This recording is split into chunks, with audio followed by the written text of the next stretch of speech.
We want to find people that like to be in the factory, like to apply the skills, and the business requires that we're doing the next generation, and we're figuring out how to do that in addition to supporting our legacy productions and the great products that we make.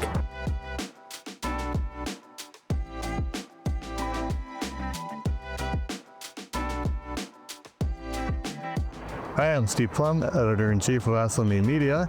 I'm here today with Dale Lombardo at NAMRC 54 on the campus of Penn State University. Thanks for joining us. Glad to be here. So Dale, you're the current president of NAMRI, which puts on NAMRC. Yes, that's correct. Yeah. So what have been some of the focuses over the last year for you in this position, and how have things changed over the years? So we have been trying to sort of, with the prior president, we've been starting to adapt our initiatives and our priorities for NAMRI to sort of have more outreach, have more sort of central resources, and do things beyond just this conference. This conference is our showpiece event, but we're trying to expand out beyond that. And this year, under my tenure, we've tried hard to also recruit more people into the SME and the NAMRI participation to sort of get a few more people so we can have more capacity than just the board members to do all the action. So we're trying to set up distinct teams under each of the priorities. We've started a webinar series, the Webinar Edge series, that has been going on this year, utilizing some of SME's existing capability, but giving it a flavor towards NAMRI interests.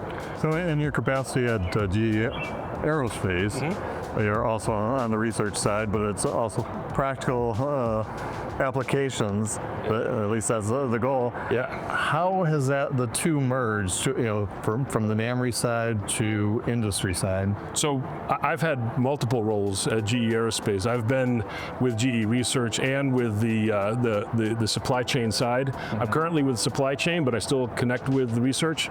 And I got started with NAMRC back when I was at GE Power, actually, and then research, and then aerospace. So there's levels of engagement across all of that. I would say the biggest thing for us, and it's internally true and true for NAMRC, is how do you bridge the gap between sort of hands-on factory and the next generation developments, and bring them closer together. Get the shop people able to adapt and the research people able to steer in the right direction so it can be adopted. So speaking of next generation, workforce is always a challenge, the ongoing workforce shortage and skills gap. Are you seeing a different level of skills coming up into the industry, and what are some of the things that industry can do to help these workers onboard faster? So I have some opinions, and again, GE has a large workforce development part of our foundation. We're trying to support workforce development all the places we have factories, and it's at multiple levels. It's at operators and workforce on the floor, process engineers, manufacturing engineers, people, and community colleges, undergraduate, graduate degrees. So we have a sort of a broad array, and that's one of the things that I think as an SME, NAMRI opportunity is to bridge those gaps. And I think some of the things we're doing to bring people on board, for example, is we have a manufacturing engineering development program. It's one of our sort of top tier development programs, and it's for basically, engineers with safety shoes is one of the phrases we use, because they're people. We want to find people that like to be in the factory, like to apply the skills, and the business requires that we're doing the next generation, and we're figuring out how to do that in addition to supporting our legacy productions and the great products that we make.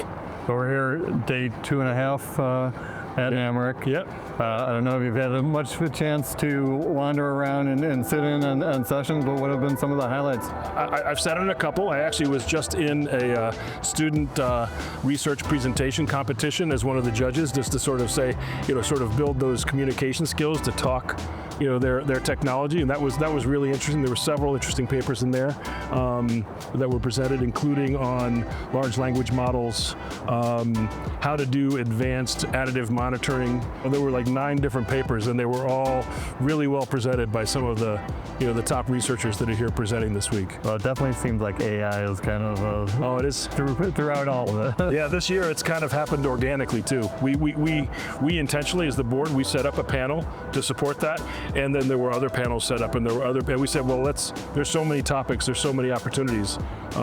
We wanted to support all that, and so we also, I don't know if you have seen the announcement yesterday that we're going to have a special edition of our journals, manufacturing letters, and the systems and processes journals to come together because it's such a broad topic. Well, that's definitely looking down in the future. What are some of the other things that you're hoping to accomplish as you pass the torch on to your successor? Well, so Robert Gao is going to be the incoming president for the next year.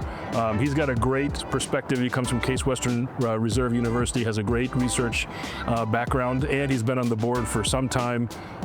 He's just finished his tenure on the scientific committee, so he'll be a great complement, and I think we're going to plan to continue the initiatives and try to figure out how do we expand the team. So we have a larger working team across the SME membership, across people that are just interested to come in as reviewers, to come in as help us brainstorm, help us figure out different approaches to expand the footprint of NAMRI into things more than just this conference, and then maybe even figure out how to bring more industry people into this conference to get a little bit more cross-pollination amongst the two camps.